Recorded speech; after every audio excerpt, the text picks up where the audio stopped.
Okay, so now we are going to discuss the prevention of early onset neonatal GBS disease. The guideline was launched in 2017, GTG number 30. Like always, first of all, the introduction. Okay, this is the why we are studying the this guideline, because this is the most common cause of early onset neonatal infection. Background risk is 0.6 per thousand, and with intrapartum pyrexia, the risk is 5.3 per thousand.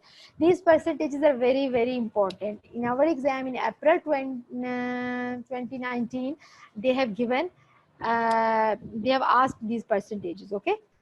There was a whole EMQ about them. Background 0.6 per thousand, with intrapartum pyrexia 5.3 per thousand. And there is a high carriage rate in Black African ancestry and the lowest in South Asian ancestry.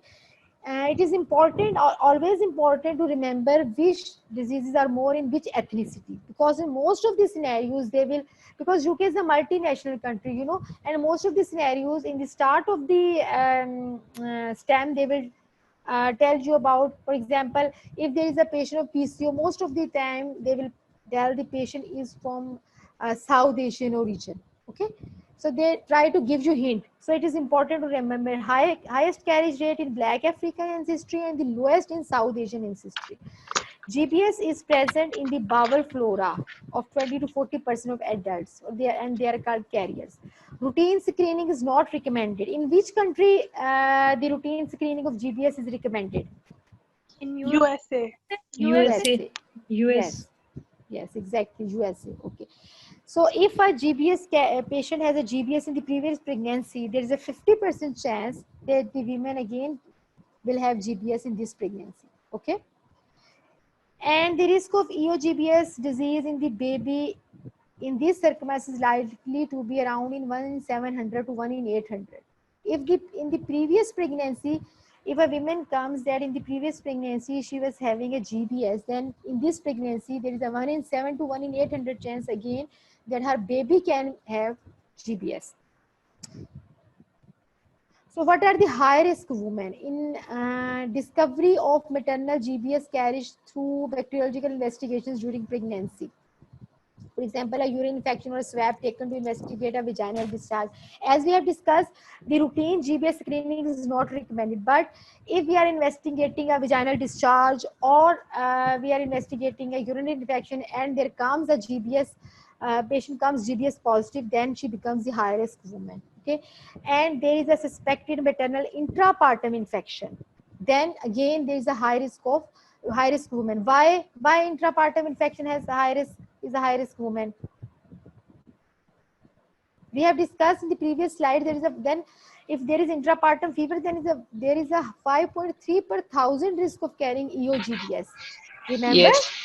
Yes. That's why any women who have an intrapartum infection, it becomes a high risk woman. So we will give broad spectrum antibiotics along with IAP, intrapartum antibiotic prophylaxis for GBS. If any women have pyrexia, and if any women have a previous baby with GBS, if there is a prolonged rupture of membranes and preterm birth, we will discuss all these 6 factors. Okay, so an easy way to remember what is a high risk pregnancy. First, there are total 6 factors, 3 for the mother and 3 for the baby. Okay, mother is positive for GBS, she has an intrapartum fever, intrapartum infection, for example choreo, and definitely an intrapartum infection will lead to pyrexia. So 3 maternal. And what are the 3 fetus? If the previous baby has the GBS disease, if the baby's membranes has been ruptured and there is a prolonged rupture, or if there is a preterm birth. Right? So what are the 3 fetal factors for high risk pregnancy for GBS? Previous baby infected, premature rupture of membrane, and preterm labor. Premature rupture prolonged and preterm baby. Yes. Okay. And but when we label as prolonged rupture of membranes? More than 18 hours.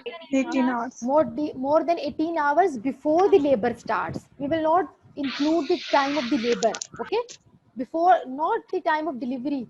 If a labor starts, for example, for patient is 4 centimeters, then before that time is a prolonged rupture of membranes.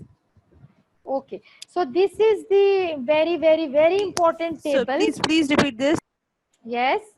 So we are discussing what is the prolonged rupture of the membranes. Okay, prolonged rupture of the membranes is, yes, very rightly, Gulshan has written very rightly, more than 18 hours before the start of labor. For example, if a patient has 10 hours of rupture of membranes and then she goes into labor and deliver after 8 hours, so total 18 hours, we will not call the prolonged rupture of membranes. We will only calculate the time before the start of the labor. If before the start of the labor 18 hours have passed, then it is the prolonged rupture of membranes. Am I clear? No. Yes. Yes, ma'am. Okay, more than 18 hours before the labor. Labor is a cutoff point. Okay, okay, Aska, thank you.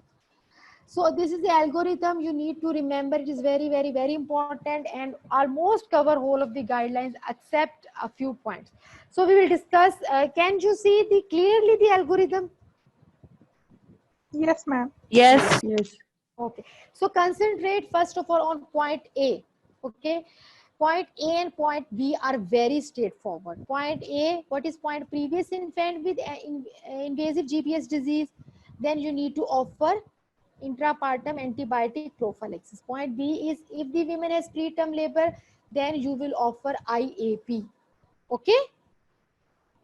These are very straight. You will offer. We have discussed the difference between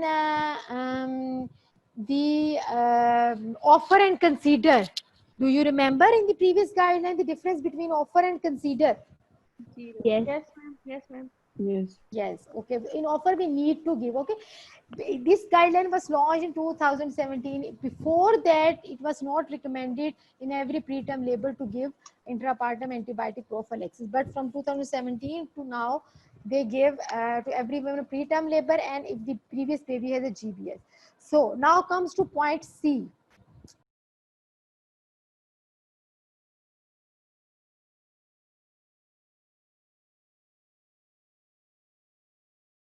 Where were we? At point C. Point C is, we have discussed, these are all the risk factors we have discussed earlier. GBS identified in previous pregnancy. What we will do if a GBS was identified in previous pregnancy? What we have discussed, what is the risk in this pregnancy of again having GPS? 50%. 1 in 700 or 1 in 8. That is the risk of EOGBS, early onset neonatal disease of GBS. So what is the risk in women of having GBS? 50%. 20 Yes, to 40%. 50%. 50%. Right. 50%. Okay.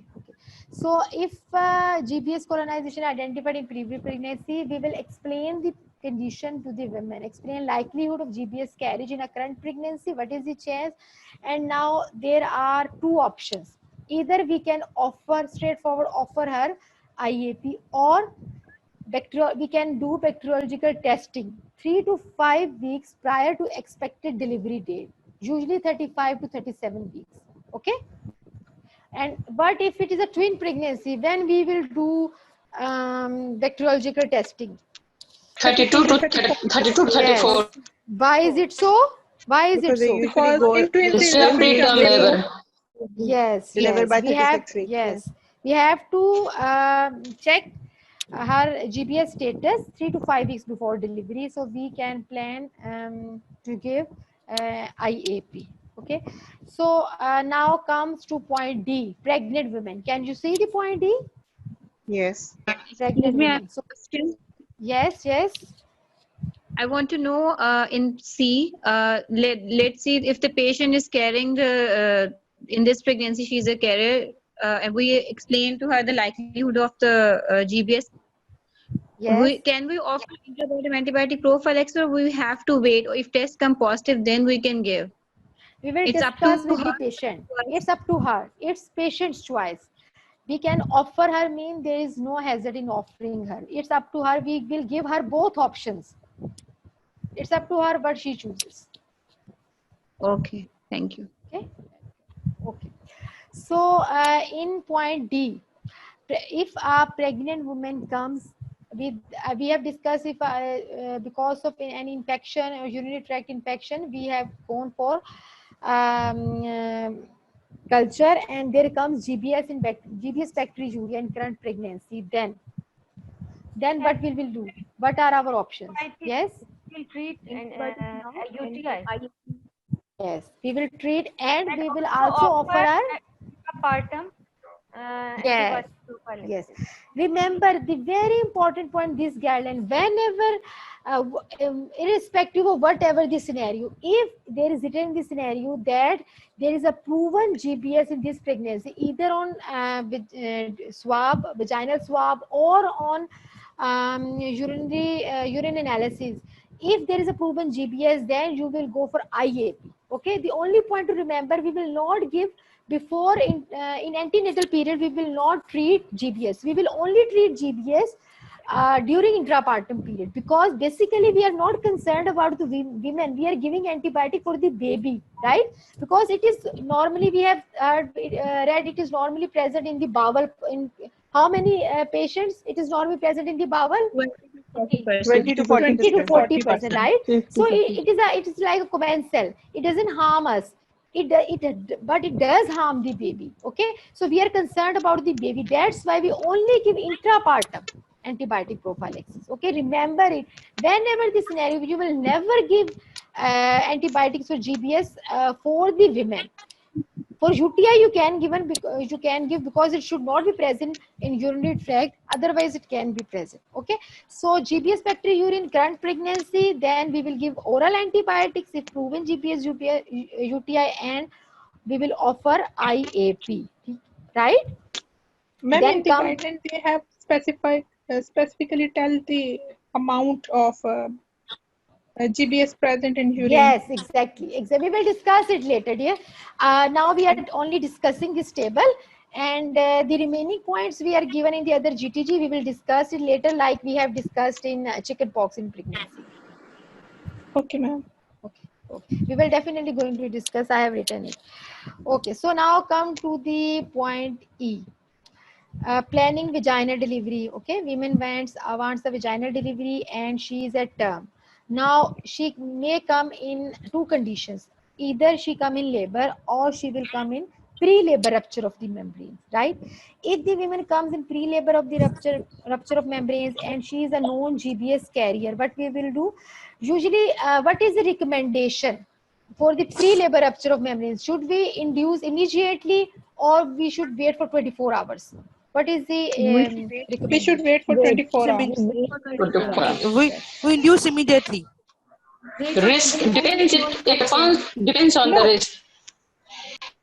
Yes, we can go for both options. In NICE intrapartum guidelines, they have written that though both the options can be chosen, either we can wait for 24 hours or we can induce ASAP, but waiting for 24 hours is preferable. Okay, but if the woman is a GBS carrier, we know from previous investigations, then we will not wait. We will induce ASAP, and we will immediately give IAP.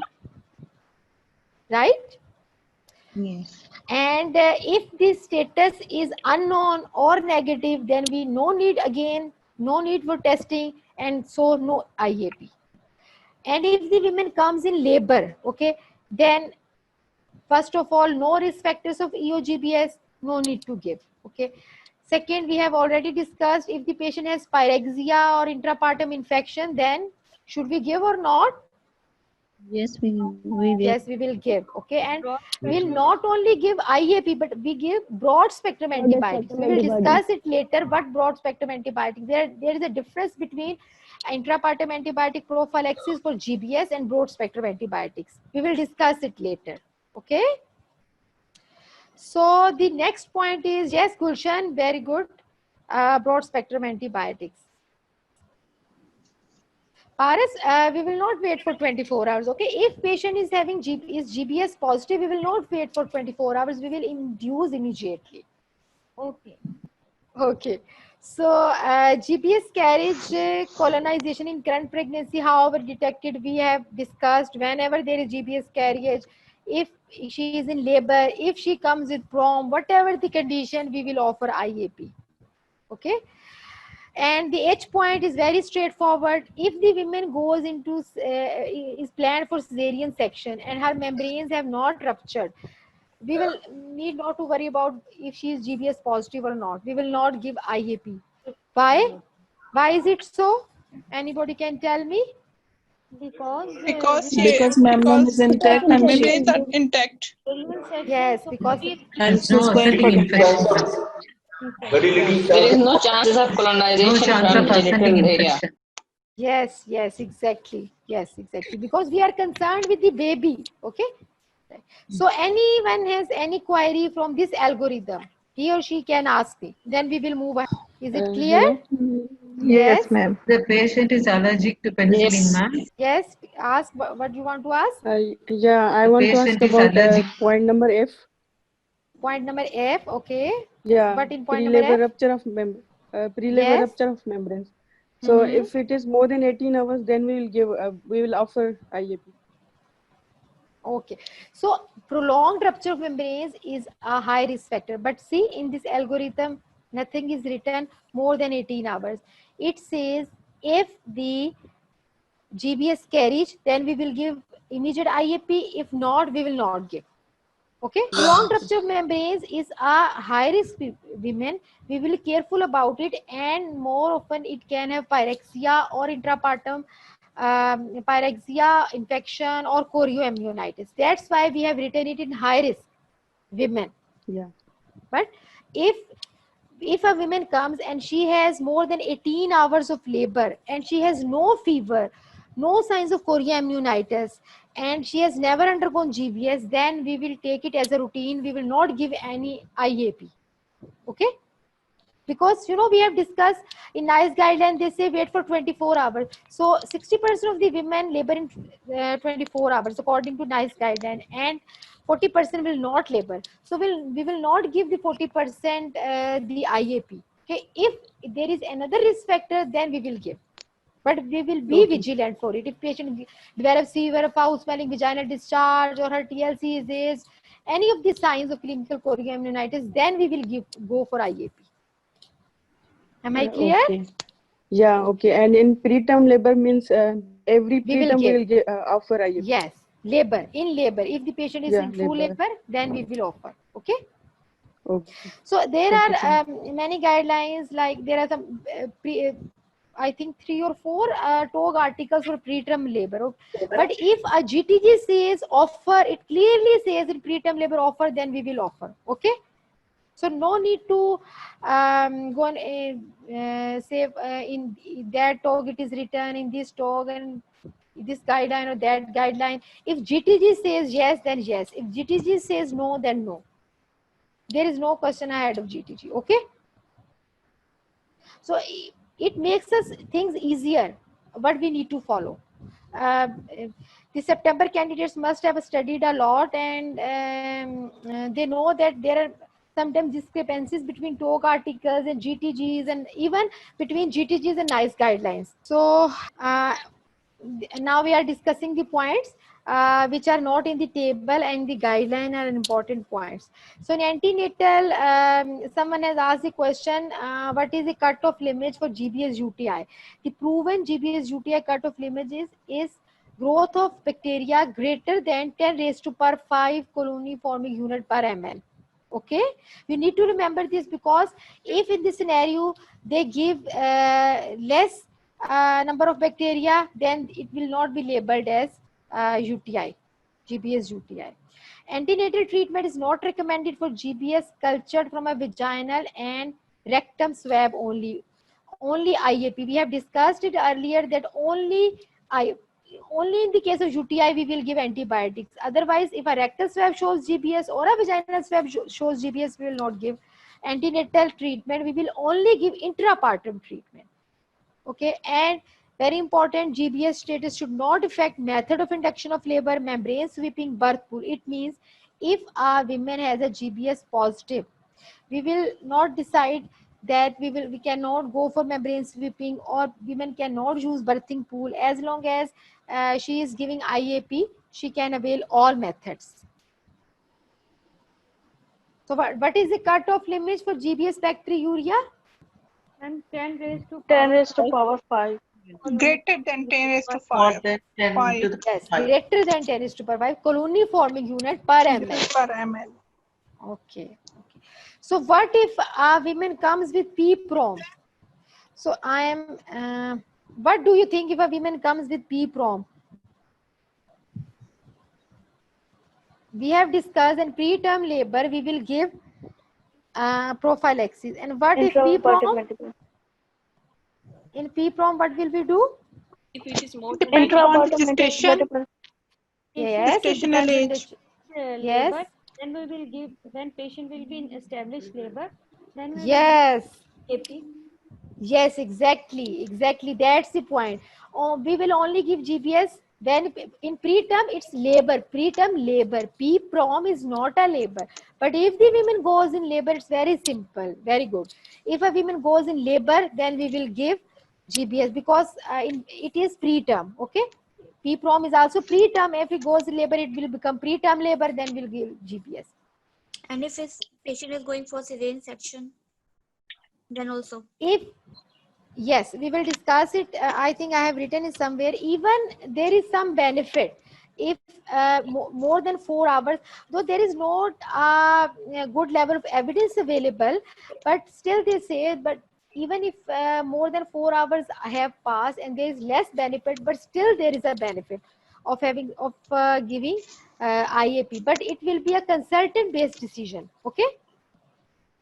They have not give a in some points we have seen in some guidelines at some points they say that evidence is not clear. Okay, if the evidence is not clear, don't worry, they will not ask. They will only ask you in which evidence is clear, a guideline has been given, a recommendation. Okay, so in PPROM IAP should be given once labor is confirmed or induced irrespective of GBS status. Evidence of colonization in the current pregnancy or in the previous pregnancies, then we will expedite the delivery after 34 weeks, not before 34 weeks. Okay. In pre-labor rupture of membranes, we have discussed that if women have a pre-labor of rupture of membranes, we will induce immediately, but not in PPROM. In PPROM, we will wait till 34 weeks. And till 34 weeks, what antibiotic we will give in case of PPROM? Erythromycin. Yes, very good, exactly. We will give erythromycin, and once we induce the labor or labor start itself, then we will give IAP. Very good. Okay, is it clear? PPROM is clear because it is a confusing situation. Anyone has any confusion about PPROM? It's clear. Okay, very good. Okay, yes, Aska. Kindly try to write names. Actually, my mother-in-law takes care of my son, but recently she is having corona, so I have to take care of my son. I'm so sorry to hear that. How is she doing now?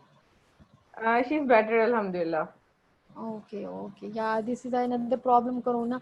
Yeah, Sidra, you are right. All mothers are in same boat, but you know, the mothers of mothers are always the helping hand. Even in my exam, and for almost 3 months, and I have not attended my kids, and I have literally throw them at my mother's house.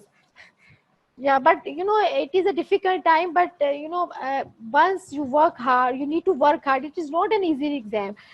In fact, from the 3 parts of MRCUG, part 1, part 2, part 3, I think part 2 is the most difficult exam, because you have to study very minute details. It's too much incidences, so much guidelines, talk articles, strategy, MCQ, so much syllabus to cover, and it should be on your fingertips. So it is the most difficult exam, and you need without family's help it is not possible. If you have, and most of the girls who attempt the exam, RCUG exam, have babies, so without family help it is very difficult. It is not exam for a single person, it is an exam of the whole family. So Dr. Sabba Fazal was asking if PPROM at 32 weeks not in labor, then we have to wait. Yes, Sabba, it is preferable to wait till 34 weeks. Okay, but the recent guideline, have you studied the recent guideline of PPROM by GTG? Now they say that previously it was 34 weeks. Now they say that wait, if it is possible, then wait 37 weeks. Previously it was 34 weeks. Okay, so try to prolong the pregnancy as possible. If any complication arises, then we need to deliver, but preferably after 34 weeks. So because after 34 weeks, baby survival is good. Yes, Twinkle, it is 37 weeks. Gulshan, 37 weeks. Okay. Ma'am, So but we give the erythromycin only for 10 days, no? Even though we yes, are waiting till exactly. 34. Yes, if the patient does not have fever and her C-reactive protein is not raised, her TLC is abnormal, and there is no signs of chorioamnionitis, then we will only give erythromycin. If any chorioamnionitis sign develop, then we will need to induce her. Okay. Okay. Okay. Thank you. Okay. So kindly all of you, I have a request from all of you tomorrow in the group, tell me who is for September attempt. Okay, so that we can concentrate more for September attempts and can give more tasks for September attempts. Yes, Twinkle. Yes, Twinkle. 10 days or in labor sooner. Very good. Okay. Okay. So we have discussed PPROM. Now testing Ma'am, for GBS. I have a question. Yes. Yes. Ma'am, Yes, if a please. patient has PPROM at 32 weeks, Yes. it's at 32 weeks, and we give Yes. erythromycin for 10 days. Yes. What about other 4 days? What do you mean by other 4 days? You are calculating time till 34 weeks? Yes, ma'am. We will not give. We will only give for 10 days. Yeah.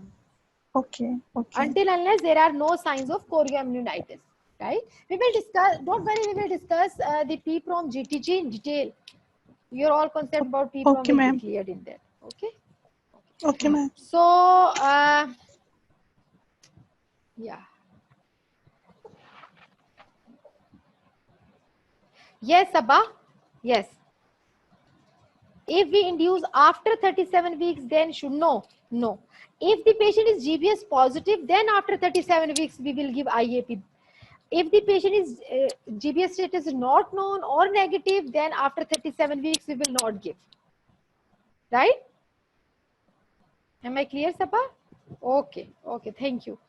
Okay. So now we are studying what test to be used for GBS carrier. A swab, usually rayon, dacron, fiber or flock, should be taken from the lower vagina and the anorectum. Okay, swab should be from the lower vagina and the anorectum. Either we can use a single swab. With the help of a single swab, we can take sample from the vagina and then from the anorectum, or we can use 2 different swabs. But we have to take sample from both sides. Okay, it can be collected by a qualified healthcare physician or a woman herself. Who is qualified healthcare physician? Doctor or any nurse, midwife who knows, who is competent enough to take this swab. We will discuss in the clinical governance what is competency. Okay, any healthcare professional who is qualified. So this is the swab be taken from 2 places. What is the transport medium? Transport medium should be non-nutrient, not nutrient, non-nutrient, amines or Stuart. Remember these 2 names, amines or Stuart, non-nutrient, and it is very, very, very important to transport as soon as possible, because if we delay, it can result in false negative results. Okay, so if we have to delay in any case, then we can refrigerate. And this is a transport medium. Then comes the culture medium, on which we need to examine. The culture medium is enriched. Remember, transport medium is non-nutrient, but the culture medium is enriched, and toad have it both with nalidixic acid or nalidixic acid and gentamicin, and it is again further cultured on blood agar plate. You don't need to remember so much details about culture medium. Usually I have told you they don't ask such molecular questions, because you are not going to culture the sample, and it is a work of pathology. But you should note the transport medium. It is more important. Sometimes, very rarely, they can ask about culture medium, but most important is transport medium and how to take swab and who will take swab. Okay. So, yes, Abu Bakr, I'm a graduate of QMC.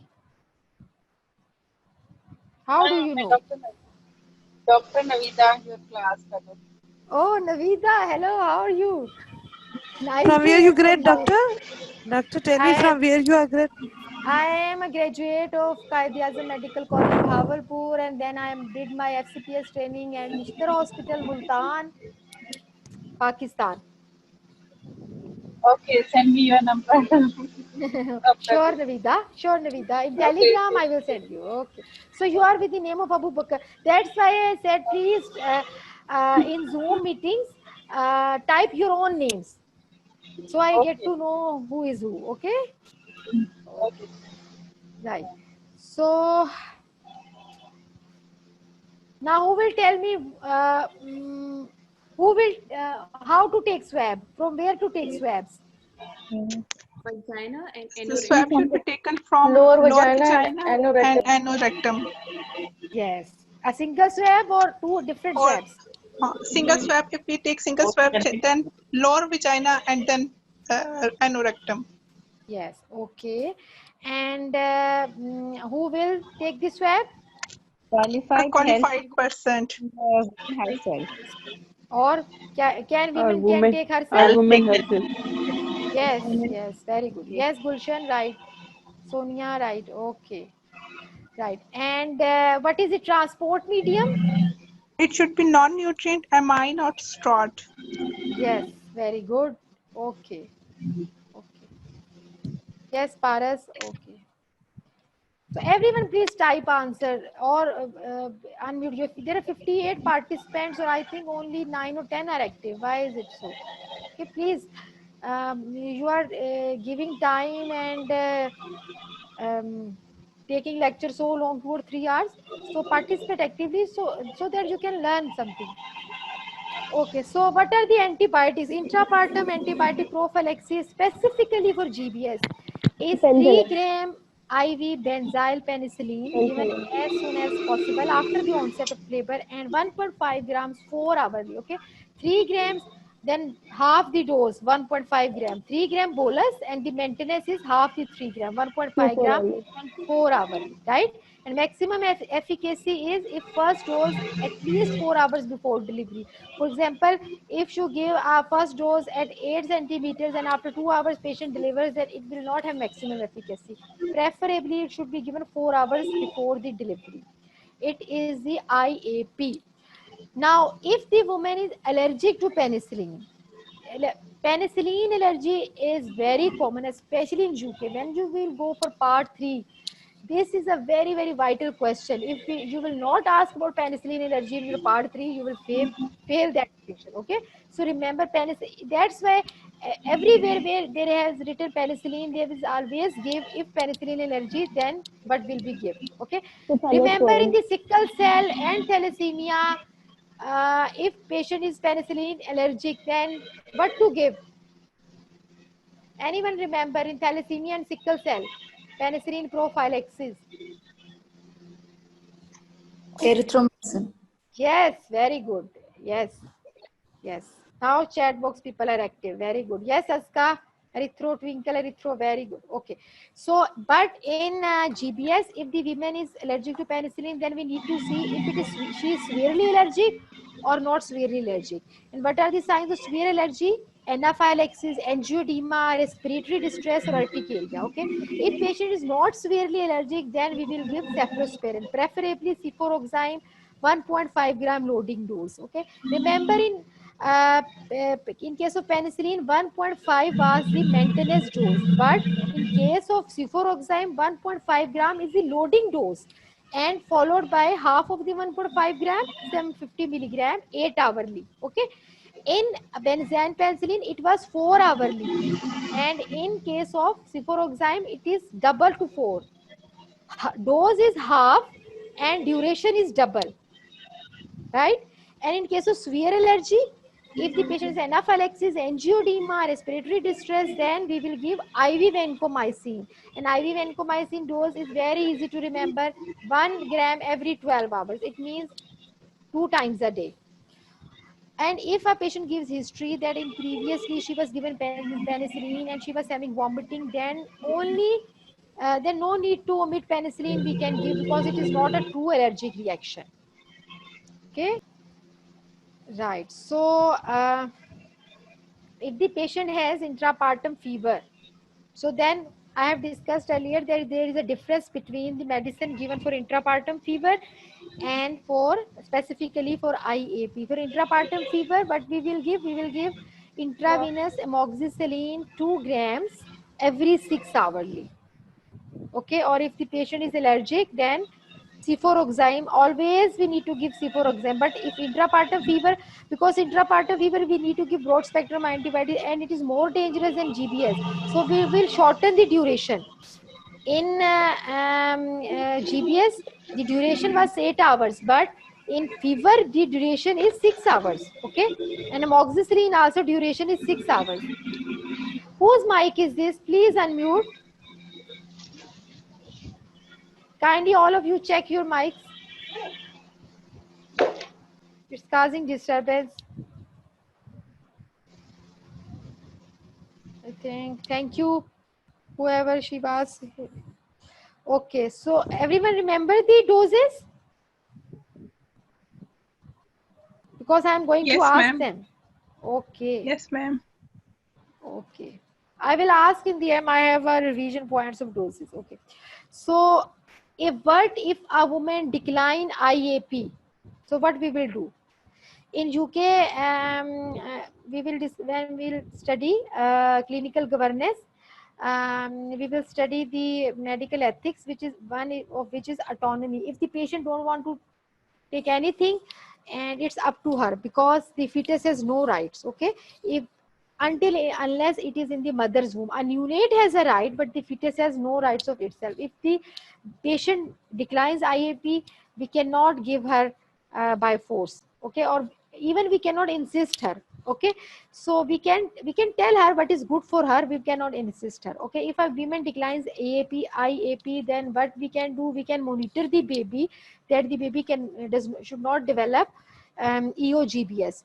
So for how long we will monitor the baby? We will monitor the baby for 24 hours. Okay, remember the 12 hours. Remember 12 hours, because in herpes we monitor the baby for 24 hours. There is a difference between monitoring of the both viruses. 12 hours for chickenpox and 24 hours for herpes. Okay, we will not discharge the baby, and we will check her vital signs at 0, 1 and 2 hours, and then 2 hourly until 12 hours. 0, 1, 2. We have end at 2, then again start from 2 hourly till 12 hours. Okay, and woman who has taken IAP, they does not require any special observation. Okay. So if the woman has not taken IAP, how we will monitor her baby? We will monitor the baby for 12 hours at 0, 1 and 2 hours, then 2 hourly for 12 hours. Yes, very good, very good. Okay. And I'm checking in chat box. Are you active? Yes, very good. Aska, Twinkle, 12 hours. Neelam, 12 hours. Okay. Right? Yes, right. The full plan, 0, 1, 2, then 2 hourly till 12 hours. Write the full plan so that you can remember. Sabba, note 1, 2, 0, 1, 2. Yes, Madiha, right. Twinkle, right. Okay, right. And who is iPad? Please change your name. Who is iPad? Who has iPad? Huh? Okay, please change your name so I can call you by name. Okay. Okay. So, any concerns about early onset neonatal infection? If you have any concern that the baby can have an infection, when will you have concern if the baby is showing abnormal behavior? For example, inconsolable, crying or listless, is unusually floppy, has feeding difficulties, breathing difficulties, skin color is not good, abnormal temperature, very high temperature or very low temperature, then we need to seek medical advice. Okay, and we will tell the parents about these symptoms and to seek early advice if any of the symptoms are present. And if the baby develops EOGBS, then what we will give? We will treat with gentamicin and penicillin with an hour to decision to treat. For example, if we have taken a decision to treat within 1 hour, we should have given antibiotic, gentamicin and penicillin. Remember, in mother, IAP only penicillin, but in baby, gentamicin and penicillin.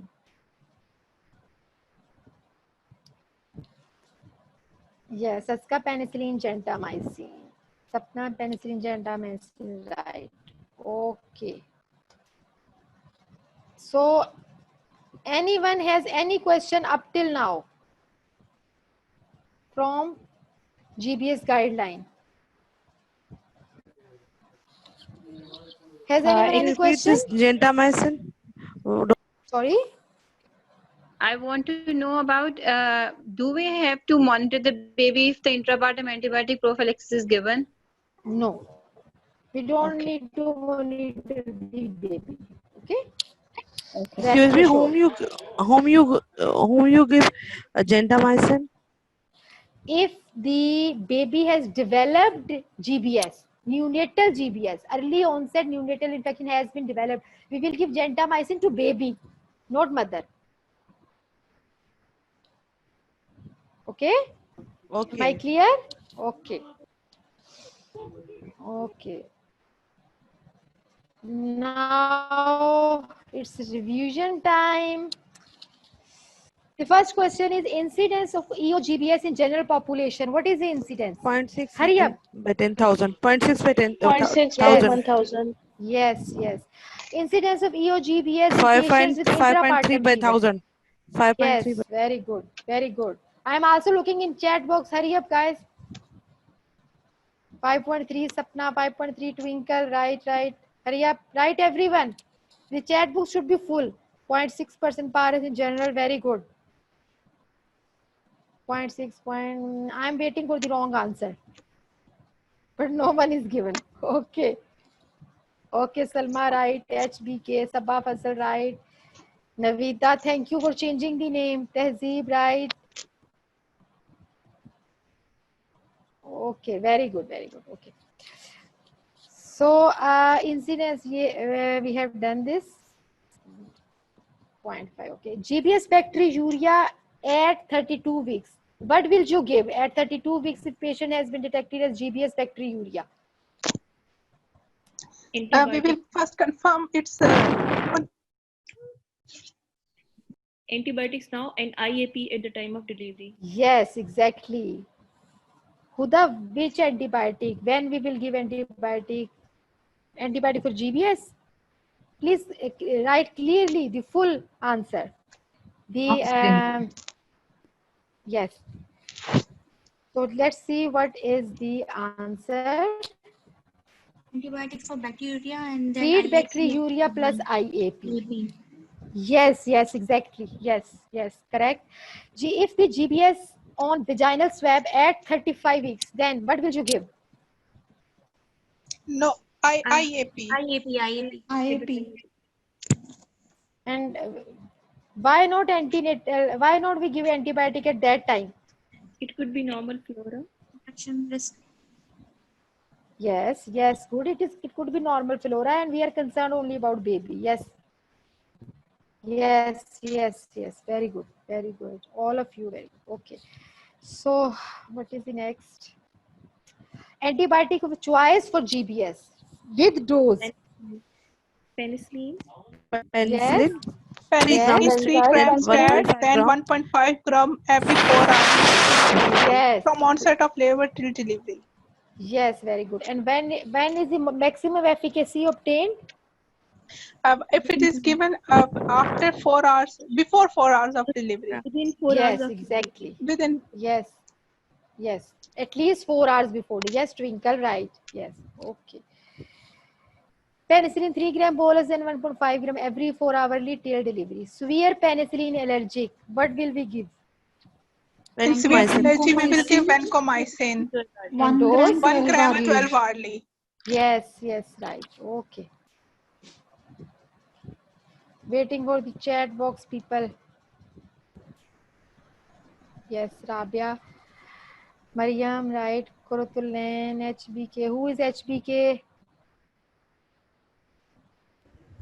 Futaba, Mariam, Neelam. Yes, everyone is right. Huda, yes, very good. 12 hourly. Okay.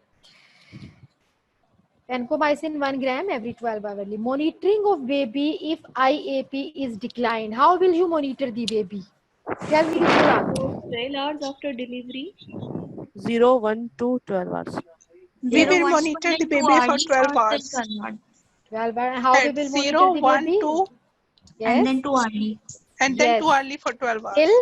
Till 12 hours. Yes. 12 hours. Yes. Fatima, right. Gulshan, Rutaba. Please, iPad, change your name. Neelam, right. Madiha, Mariam. Yes. Very good. Everyone.